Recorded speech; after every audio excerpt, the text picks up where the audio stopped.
여러분 안녕하십니까? 지역 MBC 공동기획 자치분권 대학 특강 똑똑 자치분권입니다.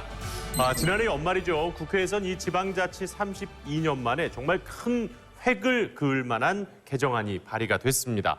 자, 바로 지방자치법 전부 개정안인데요. 이 법안의 통과로 우리나라의 지방자치는 완전히 이 새로운 시대를 맞이할 거라 기대하고 있습니다.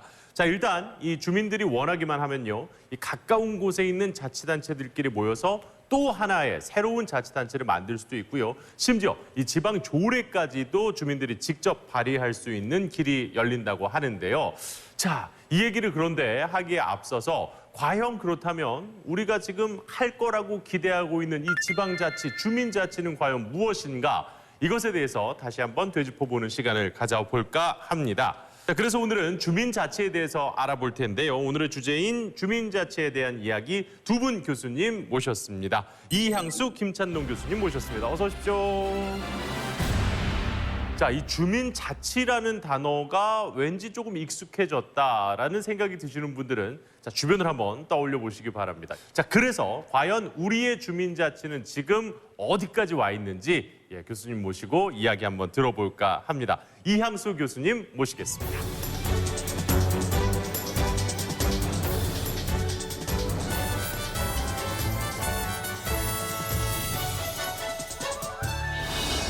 오늘 제가 여러분들하고 같이 논의하게 될 주제는요, 주민 주권에 관한 것입니다. 방금 전에 저희 허유로 아나운서께서 지방자치법 전면 개정에 대해서 말씀을 하셨는데요. 사실 2020년도 12월 9일 지방자치법이 32년 만에 전부 개정된 정말 뜻깊은 날이라고 할 수가 있습니다. 근데 이 전면 개정된 지방자치법에서는요, 저희가 특히 주목할 부분이 바로 이 주민 주권에 관한 내용들입니다.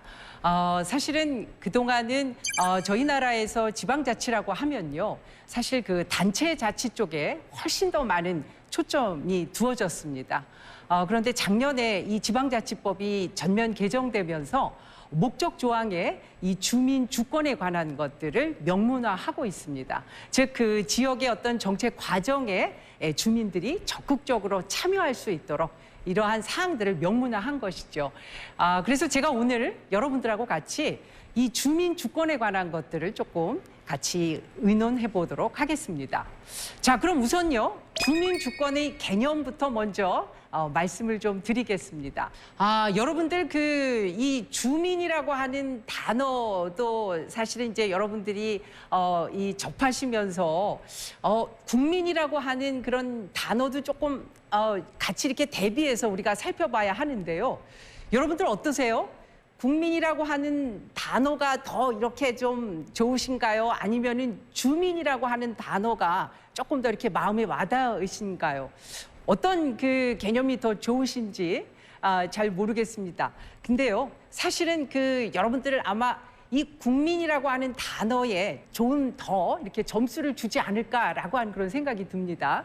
이 사실 국민이라고 하는 단어는요, 이 개념 자체가 이 국가의 주인이라고 하는 그런 정의를 내포하고 있습니다. 자, 반면에 주민이라고 하는 개념은요, 이 어떤 지역의 주인이라고 하는 그런 의미를 내포하고 있습니다. 자, 여러분들 어떠세요? 국가의 주인이고 싶으세요? 아니면은 지역의 주인이고 싶으신가요? 아마 대부분의 많은 분들이요, 국가의 주인이 더 좋은 거 아니야? 뭐 이런 생각 하실 수도 있습니다.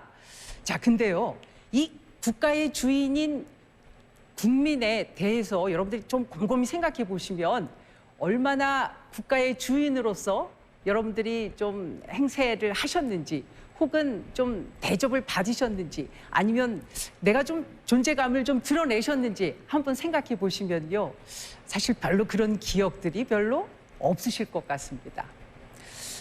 이 국민이라고 하는 이 정의는요, 사실은 그 안에 중앙 집권제적인 어떠한 그러한 국가 운영주의의 어떤 바탕을 두고 있습니다. 그래서요, 사실은 우리가 국가의 주인이긴 하지만 어쩐지 조금 수동적이고 비지배적인 그런 의미를 내포하고 있는 것이죠. 이 반면에요, 주인인 이 지역의 주인이라고 하는 주민은요, 사실은 훨씬 더 이 우리 생활과 밀접해 있고 어떤 지역과 훨씬 더 밀접한 그런 개념이라고 할 수 있습니다.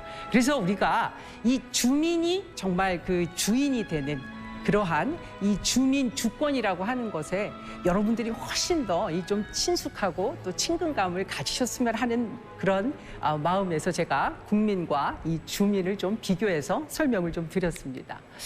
자, 그다음에요. 이 주민 주권이라고 할 때요. 이 주민은요. 정말 그 생활 정치, 그다음에 그 지역의 현안에 대해서 아주 그 직접적으로, 그다음에 아주 적극적으로 뛰어들어서 여러 가지 것들을 그 지역의 여러 조직 구성원들과 같이 해결하는 정말 정책의 과정에 있어서 직접적으로 참여하는 그러한 주인으로서의 역할을 수행하게 됩니다. 그러면 우리가 참여를 하는 데 있어서 어떤 채널을 통해서 우리가 참여를 해야 되나? 아마 여러분들 참여를 하고 싶은데 내가 어떻게 참여를 하지? 뭐 그런 이 궁금증을 가지고 계신 분들도 꽤 많으실 겁니다.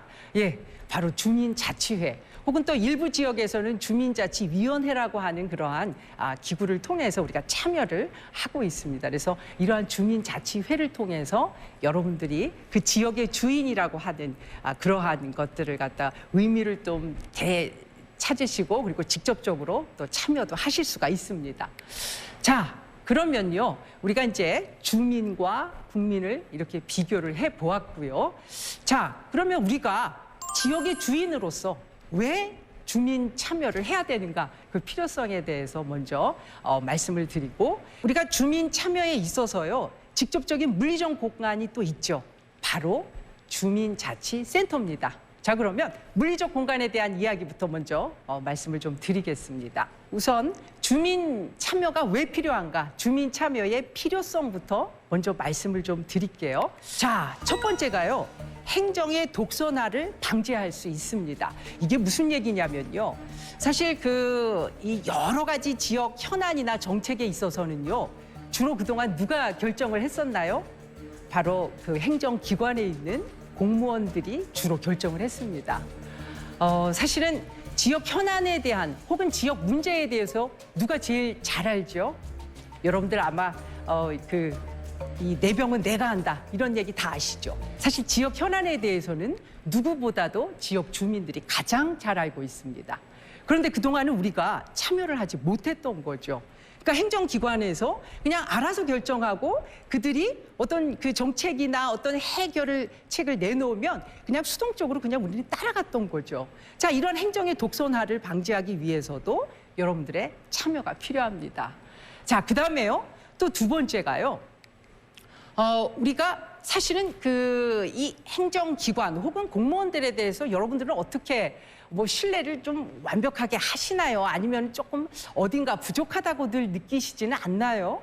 좀 저희가 이렇게 의견을 제기하거나 어떤 민원을 제기했을 때 그거에 대해서 여러분들 만족스러우신가요? 구청이나 시청에서 이렇게 좀 그것들을 처리하는 방식에 대해서 여러분들 어떠세요? 만족스럽지 않다라고 느끼시는 분들이 꽤 많으실 겁니다. 사실 그렇기 때문에 우리가 행정 혹은 행정기관에 대한 신뢰가 굉장히 떨어진다 이런 이야기들을 좀 많이 하죠. 근데요, 여러분들 직접 그 정책 과정에 한번 참여해 보시죠. 자, 참여해 보시면요. 알고 봤더니 시청이나 구청에 있는 공무원분들 어떠신가요? 굉장히 어렵습니다. 사실요, 그 공무원분들 만나보면요. 예산도 부족하죠. 사람도 없습니다. 근데 민원은 쏟아지죠. 자, 그래서요, 여러분들이 그 구청이나 시청의 어떤 여러 가지 어떤 프로그램이나 정책이나 사업이나 이런 것들을 결정하는 과정에서 같이 공무원분들하고 같이 의논도 하고 의사소통을 한번 해보시면요. 쌍방 간에 서로 간의 어떤 이 이해의 폭이 굉장히 넓어집니다. 그러면서 어떻게 될까요? 서로 간의 신뢰가 예전보단 많이 올라가게 되겠죠. 바로 이러한 행정의 신뢰성을 제고하기 위해서라도 여러분들이 좀 적극적으로 참여하셔야 되는 겁니다. 자, 그다음에요. 우리가 또 참여해야 되는 아주 중요한 이유가요.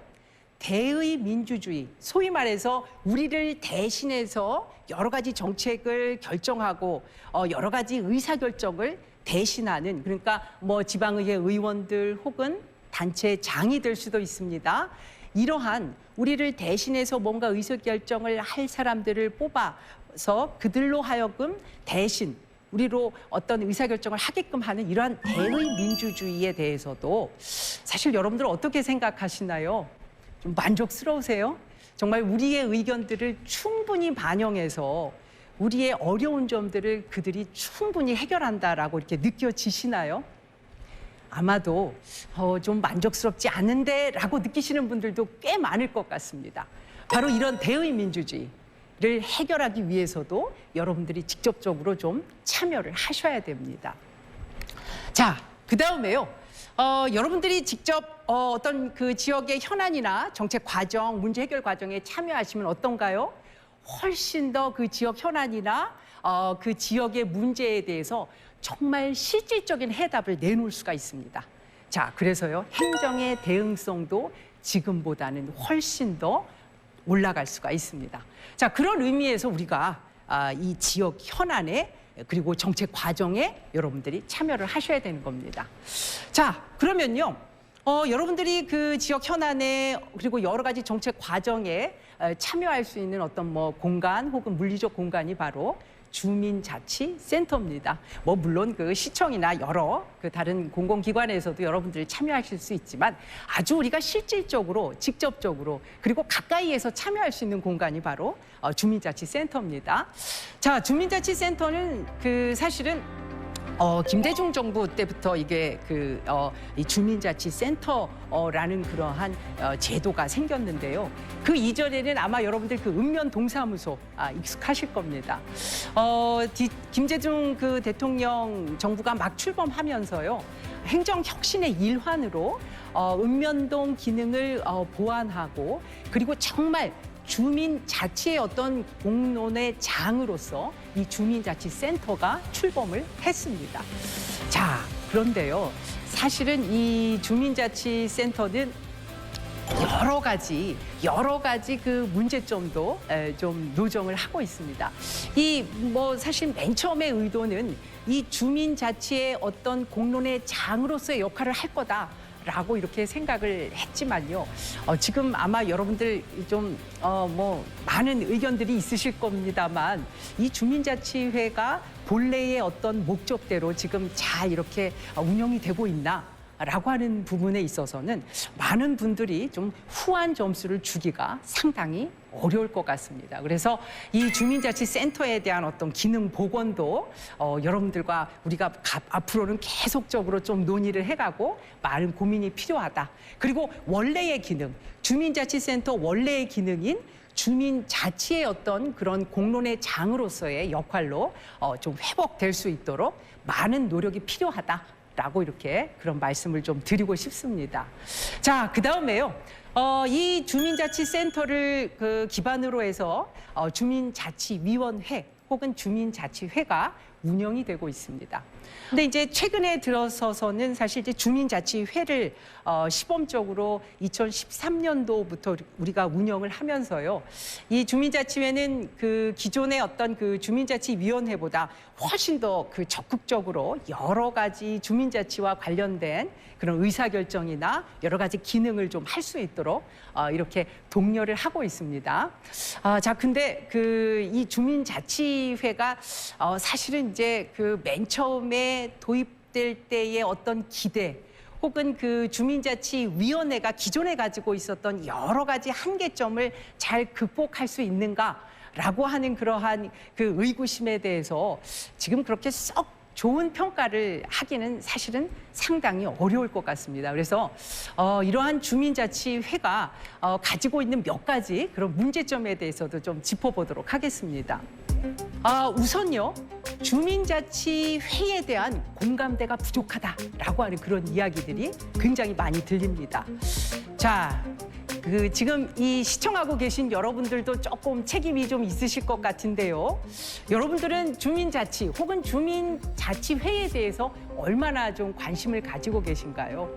사실은 그 주민자치회의 어떤 위원을 우리가 조금 이렇게 위촉하고 또 주민자치회를 꾸리기 위해서는 가장 기본적인 전제 조건이 바로 주민자치에 대한 그 주민들의 어떤 관심, 그리고 공감대 형성입니다. 근데 제가 볼 때요, 우리나라 많은 분들이요, 사실은 그 주민자치나 뭐 주민자치회나 별로 관심도 많이 안 가지고 계실 뿐더러 지역 현안에 대한 관심도 별로 없으신 것 같아요. 그래서 사실 이제 이 부분에 대한 어떠한 그 많은 관심, 공감대 이런 것들이 굉장히 중요하다라고 하는 그런 말씀을 좀 드리고 싶습니다. 자, 그다음에요. 좀 전에 제가 주민자치의 위원을 갖다가 모집할 때도 굉장히 어렵다라고 말씀을 드렸죠.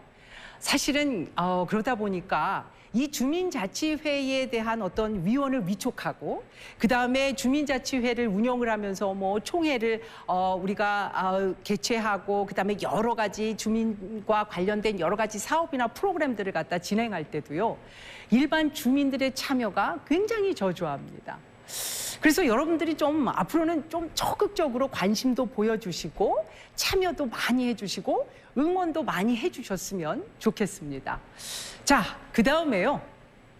주민자치회가 사실은 기존에 주민자치위원회의 어떠한 여러 가지 한계점을 극복하기 위해서 새롭게 우리가 정말 개선된 그런 주민자치의 어떤 채널로서 그리고 아주 중요한 제도로서 이렇게 등장했음에도 불구하고 주민자치회가 예전에 그 주민자치위원회와 비교했을 때 정말 더 적극적으로 역할을 하는가라고 하는 측면에서 볼 때는 아직까지는 조금 후한 점수를 드리기가 상당히 좀 어려운 것 같습니다.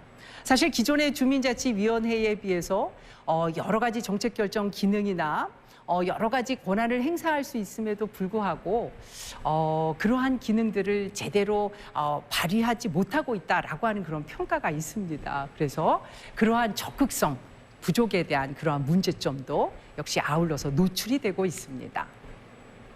자, 그다음에요. 또 한 가지 문제가요. 우리가 그 주민자치회 혹은 지역 주민들의 어떤 참여만으로 그 지역의 현안이나 여러 가지 문제들을 해결하는 데는 사실 상당한 한계가 있습니다. 왜냐하면 우리가 지역의 여러 가지 문제들을 이렇게 좀 살펴보면요. 주민자치회가 단독으로 해결하기에는 너무나도 어려운 문제들이 굉장히 많다는 거죠. 따라서 그 지역에 여러 가지 공공기관도 있고요.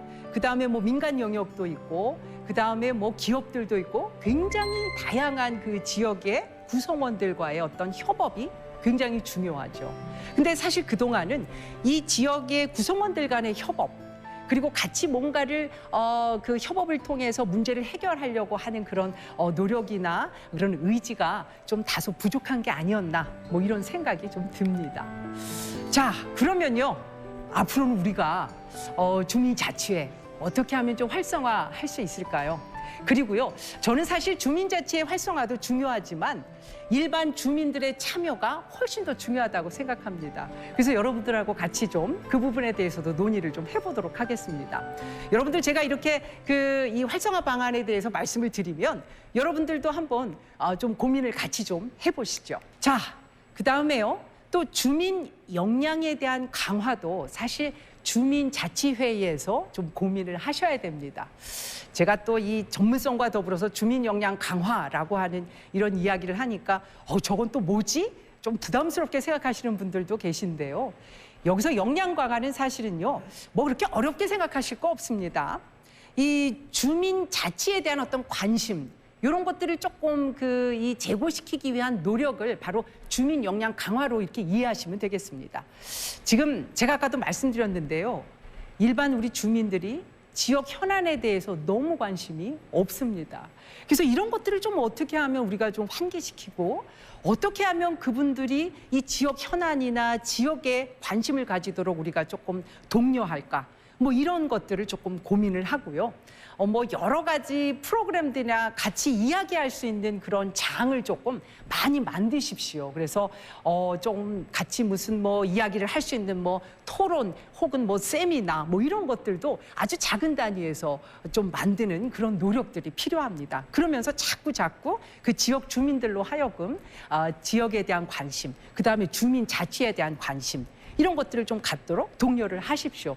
그럼 자연스럽게 주민들이 지역 자치 혹은 주민자치에 대한 어떤 역량이 올라가게 되겠죠.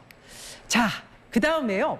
이 주민자치회에는 굉장히 다양한 프로그램들을 운영을 하고 있습니다. 자, 그런데 주민자치센터를 통해서 그 운영되는 여러 가지 프로그램들을 보면요. 뭐 사실은 지역마다 조금 차이가 있긴 하지만요. 어떤 일부 지역에 가서 보면 지나치게 이제 그 지역의 어떤 동호회나 어떤 뭐 그 이 취미 동호회나 뭐 이런 것들에 치중되어 있는 그런 프로그램들이나 사업들이 많은 지역들도 있습니다.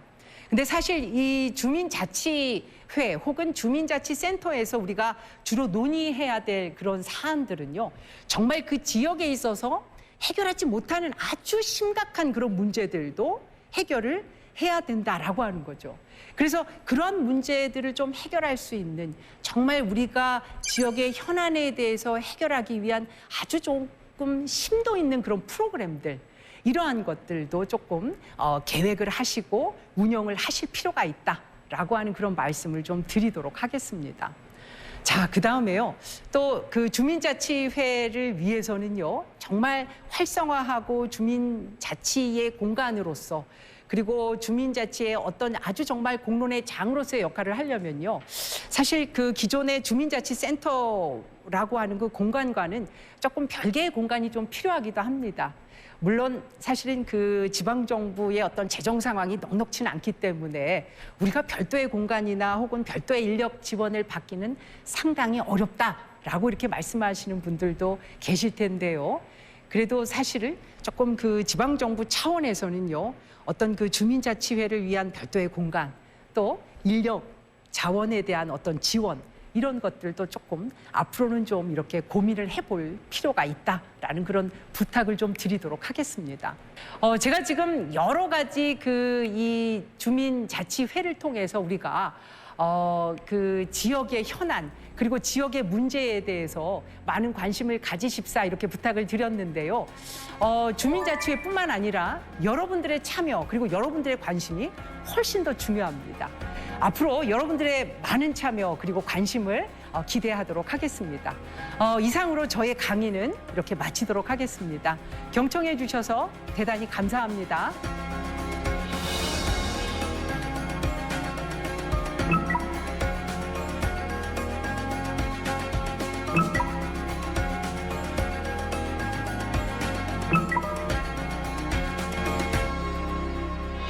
이양수 교수님의 이야기 잘 들었습니다. 계속해서 관심과 참여 이 이야기를 아주 강조를 해주셨는데, 그래서 곰곰이 생각을 해봤어요. 이 주민자치센터에 나는 언제 최근에 가봤는가? 보통 이제 그러시지 않습니까? 주민등록 등본 뗄 때. 요즘은 인터넷으로도 많이 합니다만, 아니면 제일 큰 건 역시 이사해서 뭐 전입신고하고 확정일자 받아야 되고 뭐 이럴 때 말고는 가본 적이 없는 것 같아요. 또 때로는 뭐 투표하러 가기도 합니다만, 그 외에 내가 이 우리 지역의 자치를 위해서 그곳을 방문한다는 생각 자체를 저도 잘 못하고 살았던 것 같습니다. 그래서 이 과연 우리 동네에는 이 주민자치회가 어떻게 돌아가고 있는지 말씀 그대로 관심을 좀 가져보면서 저도 궁금하다 이런 생각이 많이 들었던 시간이었습니다. 자, 그래서 이번에는요, 이 주민주권 실현과 읍면동 이렇게 더 아주 작은 단위로 한번 들어가 보겠습니다. 읍면동 자치에 대한 이야기 시민사회의 관점으로 청해 들어보도록 하겠습니다. 김찬동 교수님의 강연입니다.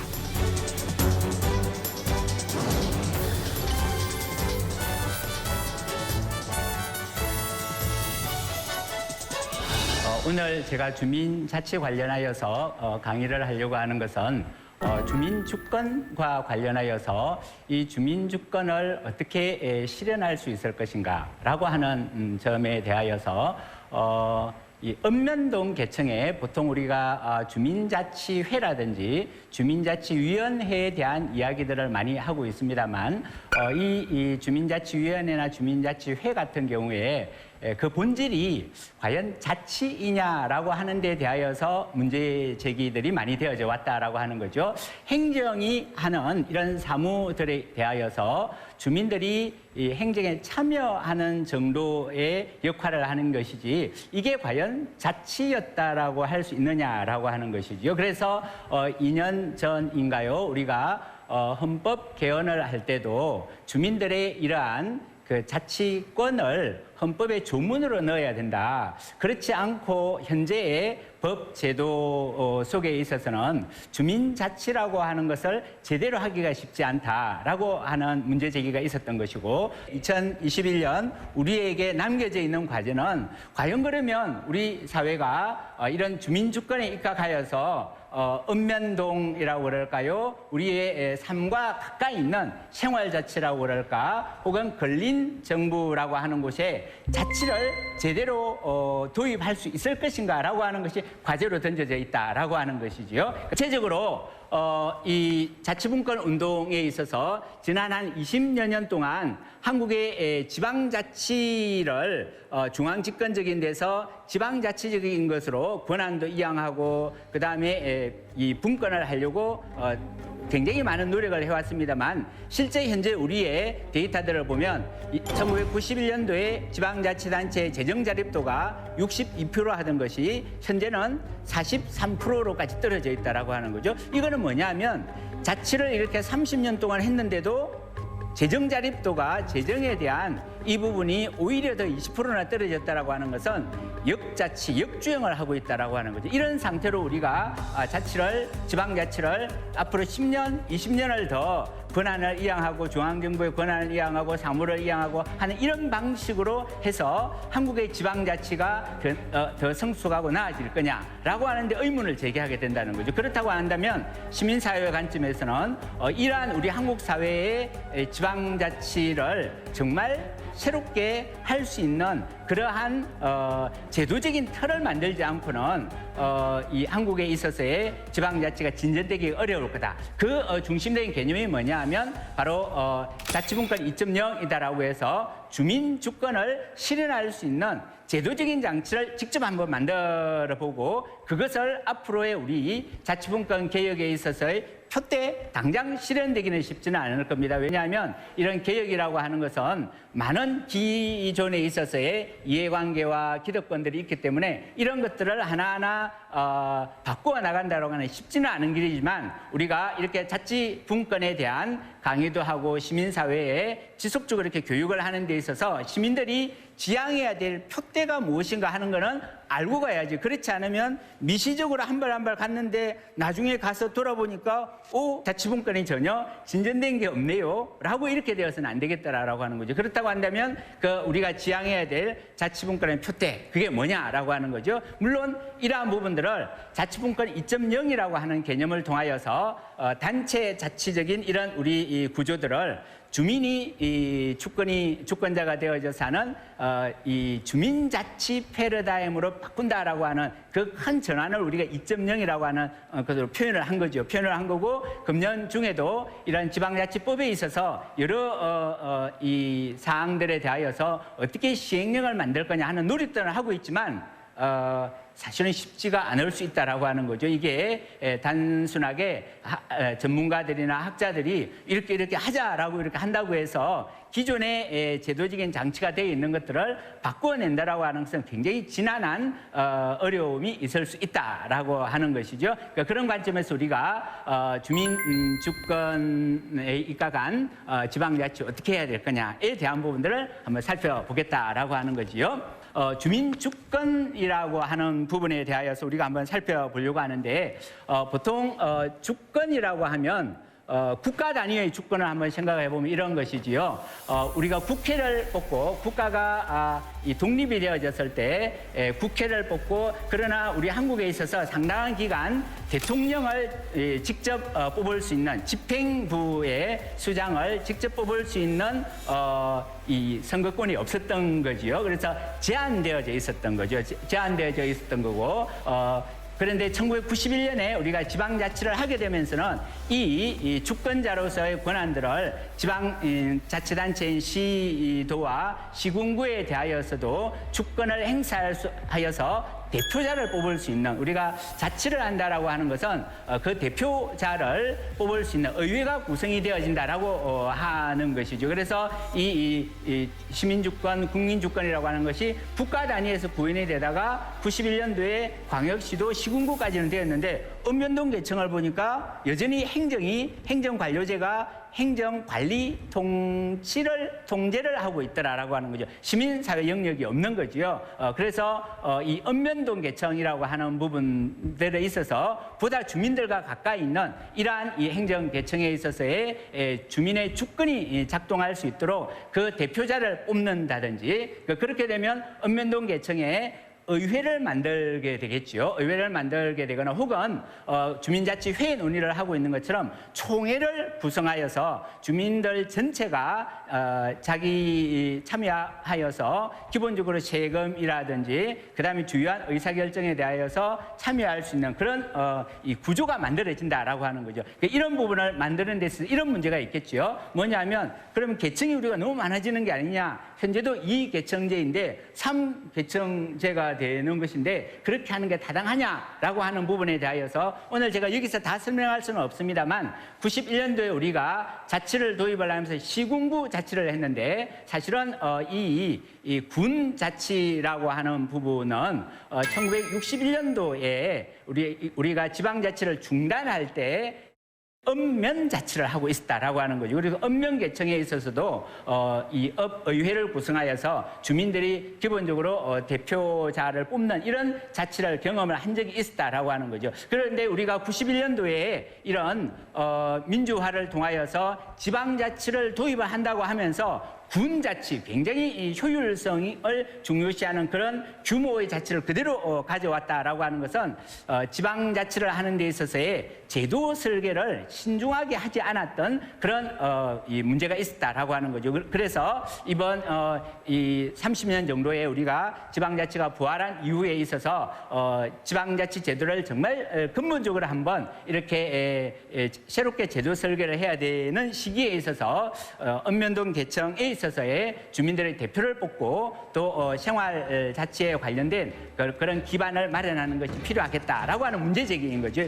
제가 오늘 말씀을 드리는 것은 당장의 문제들이 아니라 우리가 앞으로 한 5년, 10년 이상 장기적인 표대로서 나아가야 되는 그런 부분인데, 그러면 이런 읍면동 계청까지 자치를 계층화한다라고 하는 게 이게 너무 이상적이지 않냐라고 이렇게 볼 수가 있는데, 조금 이따 제가 설명을 드리겠습니다만 선진국들에 있어서 기본적으로 자치가 잘 되어 있는 그곳에 있어서의 그 평균적인 인구 규모라든지 이런 거는 우리가 읍면동이 평균 한 2만 정도가 되는 거거든요. 근데 그 정도의 규모가 되면 이 프랑스라든지 독일이라든지 미국 같은 경우에도 기본적으로 한 5천, 2천에서 1만 명 요 사이에 자치계층화가 되어져 있다라고 하는 것이죠. 그래서 이게 선진국의 사례를 보더라도 결코 그것이 동떨어져 있는 개념은 아니다라고 하는 것과 또 하나의 가능성은 이런 것이죠. 우리가 안 해보던 것들을 새롭게 읍면동 계층을 자치화한다는 게 쉬운 일이냐라고 하는데,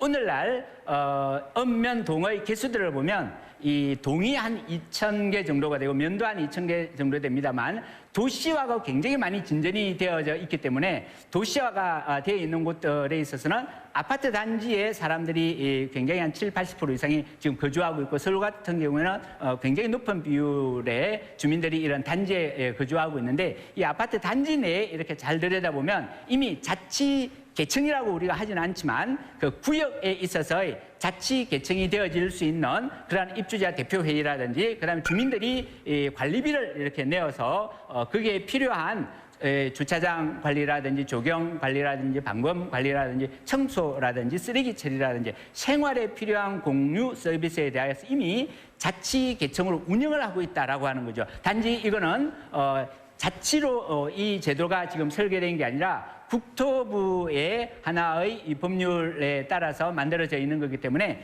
재산을 관리하는 그런 장치로 되어 있지만 사실은 그 내용을 들여다보면 자치계층화되어 있다라고 하는 거죠. 이런 측면을 우리가 고려한다라고 하면 특히 이 동계층이라든지 이 읍면 같은 경우에는 여기에서도 또 하나 어떤 부분을 구분을 해야 되냐면 읍면은 농촌 지역이고 동은 도시 지역이다라고 하는 거죠. 그래서 이 도시 지역의 자치와 농촌 지역의 자치가 기본적으로 다르다라고 하는 거죠. 네, 그다음에 근린자치정부를 통한 단체 자치 패러다임의 대전환인데, 여기에서 근린자치정부라고 하는 것은 조금 전에 제가 말씀드렸던 것처럼 아파트 단지에 있어서 근린자치정부와 같은 구조와 이 패턴이 들어와 있다라고 하는 것을 말씀을 드렸던 거고, 그런 방식들을 이 도시 지역에 있어서 특히 이 동이라든지 이 계층에 도입을 할 필요가 있겠다라고 하는 부분들을 말씀을 드릴 수가 있겠습니다.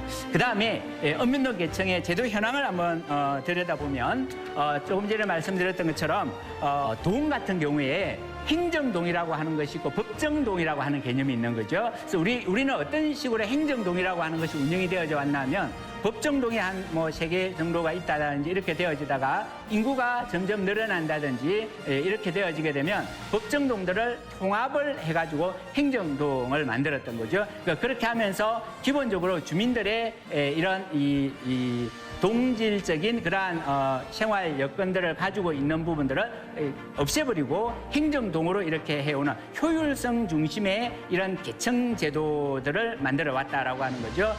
한 10년 전이던가요, 책임동 제도라고 해서 서울시라든지 이렇게 부천시 같은 경우에도 이렇게 이 동들을 통합을 할 때 보면 주민자치위원회들이 2개가 있었는데 하나를 없애버리고 이 동을 통합을 해버림으로 인하여서 기본적으로 자치에 대한 이런 이 제도들이 살아나지 못하는 이런 현상들이 있었다라고 하는 거죠. 그래서 우리 이 한국 같은 경우에 이런 동 같은 업이 한 230개 정도 되고 면이 1182개, 동은 2079개 정도가 됩니다만, 동 중에서도 가장 최대의 인구 규모는 13만 명 정도 되는 데가 있고, 최소인 경우에는 둔촌동에 268명, 아마 이런 데는 재개발을 하면서 주민들이 다 빠져나가서 그런 것 같아요. 이런 편차들이 읍면동 같은 경우도 굉장히 많다. 예를 들면 업 같은 경우에도 양산, 물검 같은 경우 업 같은 경우는 10만 명이 되는 데도 있고, 어떤 영월군 같은 경우 1000명밖에 안 되는 데도 있고 해서 이 편차들이 굉장히 크기 때문에 이렇게 인구가 적은 곳에 있어서는 주민총회 방식으로 주민들이 다 참여하여서 할 수 있을 텐데, 인구가 많은 곳이라든지 도시화되어 있는 곳에 있어서는 공동체성이라고 하는 것이 많이 이렇게 빠져 있기 때문에 공동체 자치를 굳이 이렇게 고집할 필요는 없지 않겠는가. 자치 서비스가 필요한 이러한 이 구역을 정해서 그러한 이 생활 공공 서비스에 대한 자치를 할 수 있는 이런 제도로 바뀌는 것이 필요하겠다라고 하는 것이지요. 그래서 선진국들 같은 경우에도 예를 들면 프랑스 같은 경우에는 기초 지방자치단체가 한 3만 6천 개 정도가 되면서 평균 1,700명 정도 되는 것이고, 독일 같은 경우에도 11,000개 정도의 기초 자치정부들이 있는데 7,000명 정도 되어 있다라고 하는 거죠. 이런 것들을 볼 때 우리 한국에 있어서의 자치 이 계층 제도와 구역 제도에 대한 근본적인 변화가 필요하겠다라고 하는 것이죠. 마지막으로 말씀드리려고 하는 것은 현재의 주민자치회라고 하는 것을 전국적으로 600개, 900개 뭐 그래서 이 읍면동에 있어서 주민자치회를 실시하자라고 이렇게 하면서 현재 7개의 법률들도 제출이 되어져 있어서 주민자치에 있어서의 역량을 그리고 제도로서 주민자치를 지원할 수 있는 그런 인력이라든지 조직이라든지, 그다음에 주민자치를 통하여서 주민참여 예산 제도에 대한 예산을 주민자치회가 결정할 수 있게 한다든지, 물론 이 예산도 사실은 행정이 가지고 있는 예산인 거죠. 그래서 이것도 사실은 참여에 불과한 것일 수 있다. 또 참여형 마을 계획에 대한 것에 대한 이 주민총회를 통하여서 결정을 한다라고 하는데, 현실적으로 주민총회를 세종이라든지 이런 사례들을 보면 200명 2만 명 중에서 1%도 사실은 참여해서 하기가 쉽지가 않다라고 하는 거죠. 그래서 이런 현실들 속에서 과연 이 주민자치를 어떻게 가져갈 거냐라고 하는 데 있어서 현재는 이런 부분들이 시민사회가 스스로 자신의 이 자치비를 내어서 자신이 필요한 이러한 이 생활 공공 서비스를 공급할 수 있는 어떤 플랫폼이나 기반을 시민사회가 스스로 만들지 못하니까 이거를 행정이 지금 만들어주고 있는데, 이게 결국 가만히 들여다보면 행정사무라고 하는 사실 외피를 가지고 있는 민간 지원 사업이어서 이거는 필연적으로 관변화될 수 밖에 없다라고 하는 위험성이 있다라고 하는 거죠. 그러면 이런 이 시민사회 영역에서 이런 자치를 제대로 할 수 있는 이런 제도 설계들을 새롭게 만들어내지 않으면 계속 관변화의 문제, 주민자치위원회가 사실은 관변화된 거다라고 하는 비판에서 시작했는데 돌고 돌고 돌아서 다시 주민자치회로 왔는데 또다시 이 행정의 예산을 가지고 행정 의존적으로 할 수밖에 없는 관변화를 한다라고 하면 돌아서 다시 제자리로 돌아와 버리는 거잖아요. 그러면 이러한 이 흐름들 속에서 빠져나와야 되겠다. 시민사회가 시민사회 역량을 정말 키우면서 국가 단위에 있어서의 촛불혁명을 통해서 참여하면서 바꿔내었다라고 한다고 하면 지방자치라고 하는 이 영역에 있어서도 시민들이 주권을 가지고 참여하면서 스스로 이러한 공유 생활의 문제를 풀어낼 수 있는 그런 제도적인 기반을 만들어내야 되고 그 만들어내는 데 있어서 하나의 개안으로서 읍면동 개청을 이렇게 주민자치회로 계속 갈 게 아니라 자치 개청화하는 것을 문제 논의를 시작을 하고 그렇게 하게 되면 다른 이런 개청에 대한 제도적인 틀들을 바꾸는 과제가 또 하나 생기긴 합니다. 그래서 이런 문제들을 최소한 우리가 이런 자치분권에 대한 교육을 듣고 또 이러한 이 강의를 듣는 분들이 함께 한번 생각을 하면서 나중에 이런 문제들이 국회의 입법 과정이라든지 자치정책이나 분권정책에 관련된 여러 사안들에 대하여서 관심을 가지는 것이 필요하겠다라고 하는 생각을 한번 하게 됩니다. 네, 여기까지 오늘 제 강의는 마치도록 하겠습니다.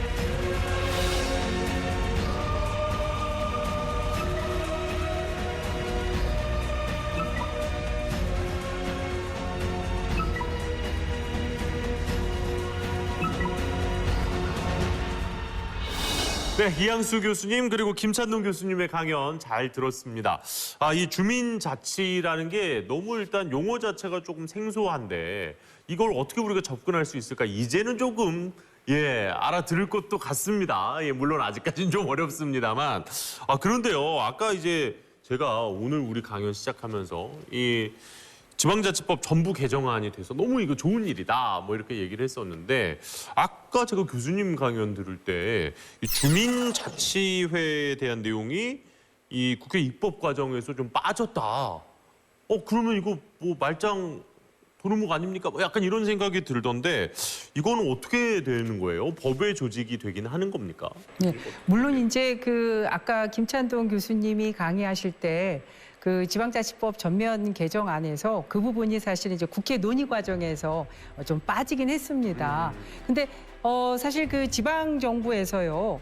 그 조례를 통해서 얼마든지 그 근거 조항을 만들 수가 있습니다. 그리고 사실은 뭐 우리가 그 이 지방자치법에 그 내용이 들어가 있지는 않더라도요. 얼마든지 뭐 주민 참여나 주민 자치나 이런 것들에 대해서 뭐 열정과 관심만 있다라고 하면 지방 정부에서 충분히 그러한 주민 자치를 운영하는 데는 별로 그렇게 크게 무리는 없다라고 생각을 합니다. 교수님 생각은 어떠세요? 이런 문제가 있을 것 같아요. 현재 자치를 할 때 법령의 범위 내에서 하도록 되어 있기 때문에 주민자치회를 조례를 가지고 만들어 놓더라도 여기서 할 수 있는 권한이나 범위가 굉장히 한정적이다라고 하는 것이죠. 이렇게 되어지면 주민들이 주민자치회에 관심을 잘 안 가지는 이유는 가보더라도 내가 할 수 있는 게 별로 없다든지 나의 시간과 에너지를 투입했는데 이게 스스로 공공의 문제나 공유 생활의 문제들에 기여하거나 보람을 느끼기가 어렵다라고 하면 참여를 안 하게 되는 거지요. 현재는 주민자치회라고 하는 것이 이 지방자치법에는 빠져 있지만 자치분권 특별법에 시범 운영을 하도록 하는 규정이 있고 그 법률에 근거하여서 조례가 만들어져 있는 것이지요. 그런 의미에서는 현재까지 그러면 7년, 8년 동안 시범 운영을 계속해왔던 거잖아요. 시범 운영은 보통 한 2, 3년 하고 나서 그 성과를 보고 그 제도를 새로운 제도를 만들 건지 아니면 선택을 해야 되는데 이거를 계속 8년 동안 끌고 왔다라고 하는 거는 비정상적이다라고 하는 것이지요. 그래서 이 부분이 조문화가 분명히 되어야 되는데 그게 빠졌다라고 하는 것은 정치권에서 주민자치를 그렇게 겉으로는 얘기하면서도 실제로는 관심이 없다라고 하는 게 아닐까. 관심이라기보다는 어쩌면 주민들이 할 수 있는 게 많아지면 자기들이 결정할 수 있는 권한이 줄어든다고 생각할 수도 있을 것 같기도 하고요. 예. 근데 사실 주민 자치가 뭔가 역시 이제 돈 문제를 빼놓고는 생각을 할 수가 없는데 저는 이제 두 분 교수님 오늘 강연을 들으면서 야 생각해봤더니 자치라는 게 어려운 게 아니라 내가 아파트 관리비 내는 것도 자치구나라는 생각을 조금 했어요. 근데 아직까지는 이제 세금이라든지 아까도 계속 말씀하셨던 어떻게 하더라도 좀 재정을 위에서 받아와야 되는 이런 한계점들도 있는 것 같습니다. 그런 부분들은 뭐 극복 자체를 당장은 뭐 할 수는 없겠지만 어떻게 하면은 좀 주민들이 관심을 더 갖게 만들까에 대해서 교수님들의 의견을 좀 듣고 싶거든요. 사실은 그 주민들이 주민자치 혹은 이 지역 현안에 대해서 관심을 이렇게 유도하고 그다음에 이렇게 독려하는 게 사실 쉽지 않습니다. 그렇죠. 예. 네. 이 어떤 자치의 규모를 조금 이렇게 작게 가져가는 것이 필요하죠. 그러니까 예를 들면 그런 거죠. 뭐 서울 시민 다 모여서 얘기 좀 해봅시다. 그럴 때 이제 저는 별로 존재감이 없지만 네, 네. 그렇지만 뭐 또 특정 구 그래도 사실은 갈까 말까 고민하실 것 같아요. 네. 근데 특정 동에 어떤 또 그 중에서도 뭐 또 A동에 무슨 아파트 3, 4라인에 주민들 다 모이자. 그럼 사실은 제가 가서 존재감도 느껴지고 나의 이야기가 수렴되는 과정도 보이고 그리고 정말 그 나의 존재감이 느껴져야지만 그게 참여가 가능한 거거든요. 그래서 그 어떤 그 자치의 규모를 자꾸 줄여가는 노력 이건 굉장히 중요하다라고 하는 것에는 저는 굉장히 적극적으로 동의를 합니다. 예. 그리고 그런 노력들이 지속적으로 있어야 될 것 같아요. 그런데요, 정말 이렇게 가봤자 뭐해 이런 생각이 이제 드니까 안 가게 되는 건데 갔더니 내 얘기를 듣긴 듣더라. 이것만 해도 사실 상당히 큰 변화라는 생각이 좀 들었어요. 자, 그렇다면 교수님 오늘 우리 강연을 좀 듣고 그러면 우리 동네에도 이게 뭐 시범 운영이 지금 되고 있나? 아니면은 뭐 내가 이거 좀 참여를 한번 해볼까? 뭐 이런 생각이 드시는 시청자분들이 계시다면 이거 뭐 어떻게 알아보셔야 돼요? 사실은 저는 이제 이쪽에 관심이 있어서 그런지 이렇게 뭐 운전을 하거나 이렇게 지나다니다 보면은 현수막 같은 게 많이 붙어 있습니다. 저 주민자 그렇습니다. 저는 한 번을 못 본 것 같은데요. 주민자치위원을 모십니다. 뭐 무슨 동, 뭐 일동에서 모십니다. 뭐 이런 현수막도 붙어 있고요. 사실은 지방정부의 홈페이지에 들어가도 게시가 돼 있고, 뭐 SNS로 홍보하시는 그런 그 지역도 있고, 뭐 사실은 어떤 지역의 경우에는 마을버스나 이런 데서도 홍보를 하십니다. 그리고 적극적으로 관심을 가지시고 계신 분들은 뭐 주민자치센터에 가서 직접 여쭤보시기도 하고요. 네, 다양한 방법들이 있습니다. 이게 홍보를 하시는데 제가 아직까지 관심이 없다 보니까 제 눈에 안 들어왔던 것 같아요. 아마 오늘 강연을 지금 보신 분들이라면 주위를 한번 또 둘러보시며 이와 관련한 내용들이 제법 많다는 거를 또 저도 새롭게 좀 느낄 것 같고요. 예. 의미 있는 의견을 오늘 들었다라는 생각이 들면서 우리 시민들이 조금 더 관심을 갖고 문제 제기를 적극적으로 할 때는 또 해줬으면 좋겠다라는 생각이 들었습니다. 오늘 귀한 시간 고맙습니다. 네, 감사합니다.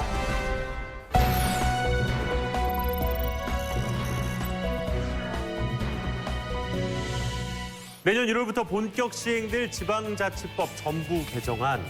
이거 말만 들었을 때는 모든 게 다 해결이 될 줄 알았는데 오늘 강연을 듣고 보니까 아직까지 법안도 조금은 미흡한 부분이 있고 우리도 이걸 다 받아들일 준비가 돼 있는지 의문도 들었습니다. 그렇지만 역시 천리길도 한 걸음부터라는 얘기가 있잖아요. 일단 이 논의가 시작되었고 우리는 이 지방자치라는 그 목표를 향해서 조금씩 걷기 시작했다는 게 더 중요한 의미가 아닐까 싶습니다. 지역 MBC 공동기획 자치분권 대학 특강 똑똑 자치분권입니다. 저희는 다음 시간에 다시 인사드리겠습니다.